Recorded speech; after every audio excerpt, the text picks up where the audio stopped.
Dear students, आज आपके लिए जो टॉपिक मैंने सेलेक्ट किया है वो है एक्टिव पैसिव वॉइस। ग्रामर के बारे में हम अभी तक मेरी जितनी भी वीडियोस हैं उसमें हम काफ़ी टॉपिक्स समझ चुके हैं। तो जो नेक्स्ट टॉपिक मैंने आपके लिए सेलेक्ट किया वो है एक्टिव पैसिव वॉइस। और ये मैंने क्यों सेलेक्ट किया, क्योंकि मेरे पास बच्चों की बड़ी क्वेरीज आती हैं। एक्टिव पैसिव वॉइस उनके लिए हमेशा ही डिफ़िकल्ट रहा है। तो मुझे लगता है कि एक्टिव पैसिव वॉइस अगर मैं आपको कुछ हेल्प कर पाऊँ अपने वीडियोस के थ्रू तो दैट विल बी ग्रेट। तो इसलिए आज का जो टॉपिक रहेगा वो रहेगा एक्टिव पैसिव वॉइस का। और ये टॉपिक हम इस एक वीडियो में कंप्लीट नहीं करेंगे, आपके पास मल्टीपल वीडियोस आएंगी ताकि आप हर स्टेप को अच्छे तरीके से इजीली समझ पाएँ।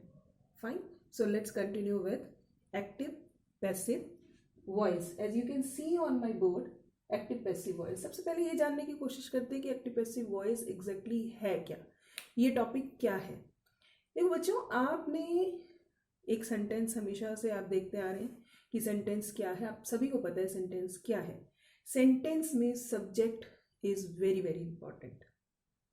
एक्टिव पैसिव वॉइस में एक्चुअली ये जो ग्रामेटिकल टर्म है ये किस लिए यूज की जाती है, आपको ये समझाने के लिए कि whether the subject of a sentence is acting or is receiving, but what the action expressed by the verb। तो एक्टिव पैसिव वॉइस क्या है, किसी भी सेंटेंस में जो सब्जेक्ट है वो एक्ट कर रहा है, कोई एक्शन कर रहा है, या फिर वो रिसीव कर रहा है किसी एक्शन को। तो अगर एक्शन कर रहा है दैट मीन्स डूअर है, कोई काम वो कर रहा है, so that is active voice. लेकिन अगर वो एक्शन को रिसीव कर रहा है, receiver, it's not doer now, it's the receiver, तो वो क्या है, पैसिव वॉइस। देखिए अब इस एग्जाम्पल के थ्रू हम इसे ज्यादा अच्छी तरीके से समझ पाएंगे। मैंने यहां दो सेंटेंसेस फ्रेम किए हैं। फर्स्ट सेंटेंस क्या है, ही सेल्स बुक्स। ही क्या है, सब्जेक्ट है। ही बुक्स सेल करता है, that means he is doer. He is doer, ये कोई एक्शन कर रहा है। क्या एक्शन कर रहा है, बुक्स को सेल कर रहा है। फाइन, बुक्स को सेल कर रहा है, so he is the doer. So that means when the subject is the doer, it is active voice.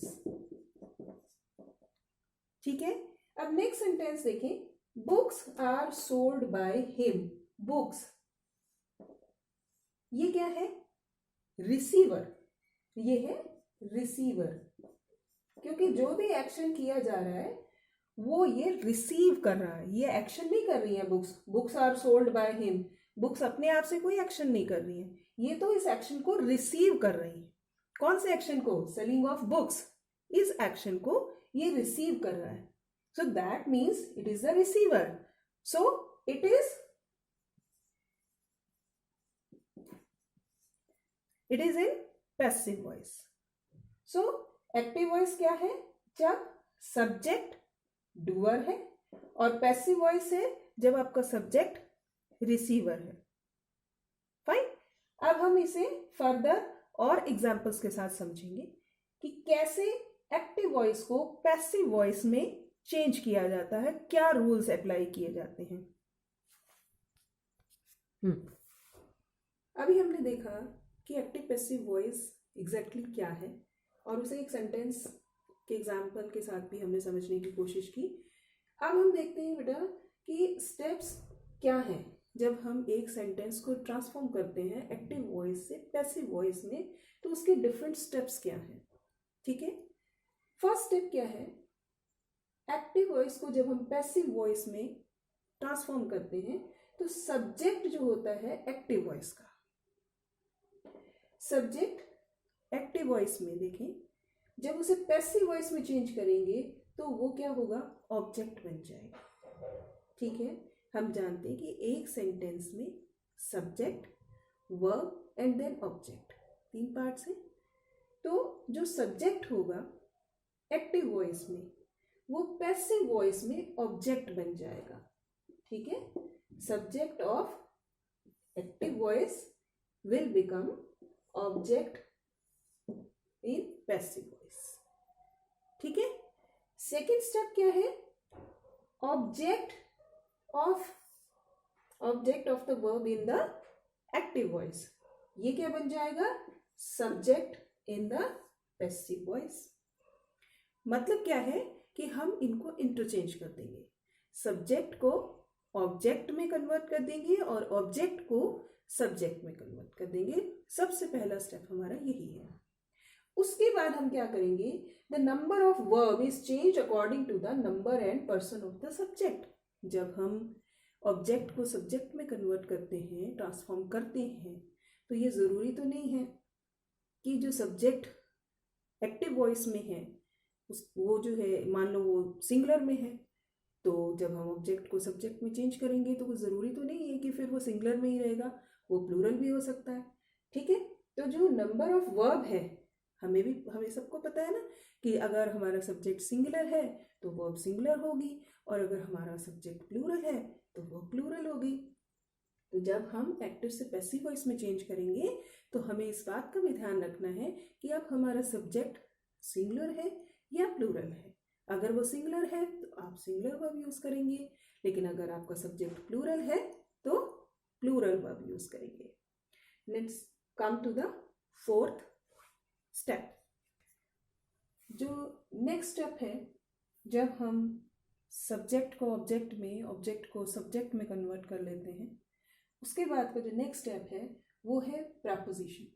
जब हम इंटरचेंज करेंगे सब्जेक्ट एंड ऑब्जेक्ट को, तो पैसिव वॉइस में हम एक प्रपोजिशन भी यूज करते हैं। ठीक है, वो प्रपोजिशन जो है मेनली हम बाय प्रपोजिशन यूज करते हैं। मोस्ट ऑफ द सेंटेंसेस जो भी आप बनाएंगे एक्टिव वॉइस से पैसिव वॉइस में, जिन्हें आप चेंज करेंगे, उनमें बाय प्रपोजिशन यूज होती है। But in certain cases the preposition can be changed to, for, with, many prepositions can be used, but mainly by preposition is used when you change any sentence from active voice to passive voice. Let's learn it with the help of this diagram also. आप यहाँ पर देख सकते हैं बच्चों, इस diagram में आप देखें ध्यान से, सब्जेक्ट को ऑब्जेक्ट में चेंज किया गया है, ऑब्जेक्ट को सब्जेक्ट में चेंज किया गया है, और ये वर्ब है। जब हम इसको चेंज करेंगे एक्टिव वॉइस से पैसिव वॉइस में, तो यहाँ पर जो वर्ब पैसिव वॉइस में आनी चाहिए वो यहाँ पर यूज की जाएगी। ठीक है, सो दैट मीन्स ये है एक्टिव वॉइस में और ये है पैसिव वॉइस में। ठीक है, सो जब हम किसी सेंटेंस को एक्टिव वॉइस से पैसिव वॉइस में चेंज कर रहे हैं तो subject will become object and object will become subject. verb जो एक्टिव वॉइस में यूज की गई है वो पैसिव वॉइस में जो वर्ब यूज की जाएगी उसमें चेंज हो जाएगी। उसके लिए कुछ रूल्स हैं जो हम आगे आने वाली वीडियोस में समझेंगे, लेकिन इस एक्सप्लेनेशन को समझने के बाद बच्चों ये समझना बहुत ज़्यादा ज़रूरी है कि हम एक्टिव वॉइस को पैसिव वॉइस में चेंज करते क्यों हैं, क्यों आपको हम ये टॉपिक सिखाते हैं। ठीक है, तो इसके लिए ये समझना ज़रूरी है बेटा कि किसी भी सेंटेंस में जो सब्जेक्ट है वो बहुत इंपॉर्टेंट होता है, बहुत ज़्यादा इंपॉर्टेंट होता है। तो आप किसको इंपॉर्टेंस देना चाहते हैं, डूअर को या रिसीवर को, ये हमें डिसाइड करना पड़ता है while speaking. When we speak in English we must know whether to give importance to the doer और टू द रिसीव। अगर आप डूअर को इंपॉर्टेंस देना चाहते हैं तो आप कोई भी सेंटेंस एक्टिव वॉइस में फ्रेम करेंगे, लेकिन अगर आप रिसीवर को इंपॉर्टेंस देना चाहते हैं तो आप पैसिव वॉइस में सेंटेंस फ्रेम करेंगे। अभी यहाँ मैं आपको कुछ सेंटेंसेस की प्रैक्टिस कराऊंगी, जिसमें मैं आपको समझाऊंगी कि मैं जो ये बात कह रही हूँ कि डूअर इम्पॉर्टेंट है या रिसीवर इम्पॉर्टेंट है, उसको हम डिटेल में यहाँ समझेंगे। देखो बच्चों, ये कुछ एग्जाम्पल्स मैंने यहाँ इस बोर्ड पर लिखे हैं। पहला एग्जाम्पल देखते हैं। ही sang a song. He sang a song. ही, इसका सब्जेक्ट क्या है सेंटेंस का? ही sang a song, इसका मतलब ही ये एक्शन कर रहा है। गाना गाने का एक्शन कौन कर रहा है? ही is the subject, that means it is doer. ये काम कर रहा है। इसका मतलब क्या है कि जो फर्स्ट सेंटेंस है, जो कि मैंने ब्लैक मार्कर से लिखा हुआ है यहाँ पर, ये एक्टिव वॉइस में है। ठीक है? क्यों? क्योंकि यहाँ पर जो सब्जेक्ट है वो ही डूअर है, वही काम कर रहा है। लेकिन जब मैंने इस सेंटेंस को कन्वर्ट कर दिया, तब ये सेंटेंस हो गया a song was sung by him. आप देखें, ही हिम में कन्वर्ट हो गया। अ सॉन्ग मैंने यहाँ पर सब्जेक्ट की जगह ले लिया, और ये जो वर्ब है ये अकॉर्डिंग टू पैसिव वॉइस मैंने चेंज कर दी है। ठीक है? यहाँ पर अ सॉन्ग ये हमारा सब्जेक्ट है। अब जो सॉन्ग है वो तो कोई एक्शन नहीं कर रहा है, वो कोई एक्शन नहीं कर रहा, लेकिन वो एक्शन को रिसीव कर रहा है। किस एक्शन को? जो सिंगिंग का एक्शन हो रहा है उसको रिसीव कर रहा है। So that means it is receiver. और अगर ये रिसीवर है, so this sentence is written in passive voice. ठीक है बच्चों? एक और एग्जाम्पल से समझ लेते हैं इसी चीज को। नेक्स्ट सेंटेंस में देखो, she is cooking food. She is cooking food. She, यहां पर शी कुकिंग का एक्शन परफॉर्म कर रही है। शी हमारा सब्जेक्ट है और शी जो है वो एक्शन परफॉर्म कर रही है। ठीक है? तो जो शी है जो एक्शन परफॉर्म कर रही है, सो ये क्या है? डूअर है। ठीक है? और क्योंकि ये एक्शन परफॉर्म कर रही है, इसलिए ये कौन सी वॉइस में है बच्चों? कौन सी वॉइस में? एक्टिव वॉइस में। Yes, very nice. ये है एक्टिव वॉइस में। ठीक है? और जो इसके नीचे मैंने रेड मार्कर से जो सेंटेंस लिखा है उसे देखें। Food is cooked bye her. Food, यहां सब्जेक्ट क्या है? फूड। फूड ये एक्शन तो परफॉर्म नहीं कर रहा है ना कुकिंग का, फूड तो कुक हो रहा है। ठीक है ना? सो इसका मतलब ये क्या है? ये रिसीवर है, ये एक्शन को रिसीव कर रहा है। ठीक? एक्शन को रिसीव कर रहा है। सो इसका मतलब ये सेंटेंस पैसिव वॉइस में है। और इस सेंटेंस को पैसिव वॉइस में बनाने के लिए हमने क्या किया है? जो ऑब्जेक्ट है उसको सब्जेक्ट में कन्वर्ट कर दिया, और जो सब्जेक्ट है उसको ऑब्जेक्ट में कन्वर्ट कर दिया, और जो हेल्पिंग वर्ब या मेन वर्ब यूज की गई थी उसको हमने पैसिव वॉइस के अकॉर्डिंग यूज किया, और प्रेपोजिशन यूज कर दी बाय। ठीक है? अब अगला सेंटेंस देखेंगे। I have return the book. यहां पर आई एक्शन परफॉर्म करती है, तो आई ने एक्शन परफॉर्म किया, it means I is the doer. So that means this sentence is written in active voice. ठीक है? और जो नेक्स्ट सेंटेंस है, the book has been returned by me. The book has been returned by me. इसमें जो book है वो कोई एक्शन परफॉर्म नहीं कर रही है, लेकिन बुक को रिटर्न करने का एक्शन हो रहा है, तो मीन्स बुक एक्शन को रिसीव कर रही है। That means this sentence is written in passive voice. अब नेक्स्ट सेंटेंस देखेंगे। एक और सेंटेंस देख लेते हैं, इससे आपकी क्लैरिटी कंसेप्ट के साथ और भी ज्यादा हो जाएगी। They will arrange a party. They will arrange a party. ठीक है? यहां पर सब्जेक्ट क्या है? दे। अब दे सब्जेक्ट जो है कौन सा एक्शन परफॉर्म कर रहे हैं? पार्टी अरेंज कर रहे हैं। So that means fourth sentence, this one is written in active voice. ठीक है? और जब हमने इसको एक्टिव वॉइस से पैसिव वॉइस में चेंज किया, तो यहां पर जो हमारा ऑब्जेक्ट था अब ऑब्जेक्ट में कन्वर्ट हो गया with the use of preposition bye.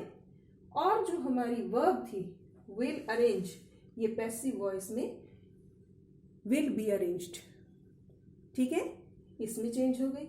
सो ये सेंटेंस मेरा एक्टिव वॉइस में था, लेकिन इससे जो नीचे वाला सेंटेंस है वो मेरा पैसिव वॉइस में चेंज हो गया है।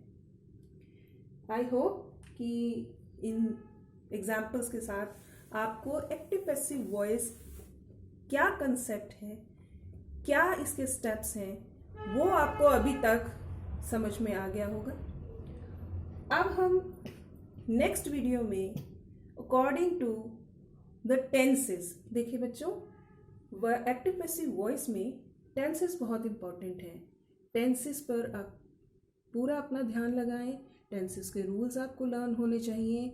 ऑल्दो मेरी आने वाली वीडियोस जो है एक्टिव पैसिव वॉइस से रिलेटेड, उनमें मैं आपको टेंसेस के बारे में भी थोड़ा बहुत साथ साथ बताती जाऊंगी, ताकि एक रिवीजन भी हो जाएगी टेंसेस की। तो नेक्स्ट जो हमारे वीडियोस आएंगे उसमें आपको active passive voice step to step by step कैसे, कौन से टेंस में किस टाइप से एक्टिव वॉइस से पैसिव वॉइस में सेंटेंसेस को कन्वर्ट किया जाता है, वो हम सीखेंगे, ठीक है। सो आज के लिए इस वीडियो में इतना ही। नेक्स्ट वीडियो में हम सीखेंगे कि एक्टिव वॉइस से पैसिव वॉइस में सेंटेंस को कैसे कन्वर्ट किया जाता है in different types of sentences. Bye.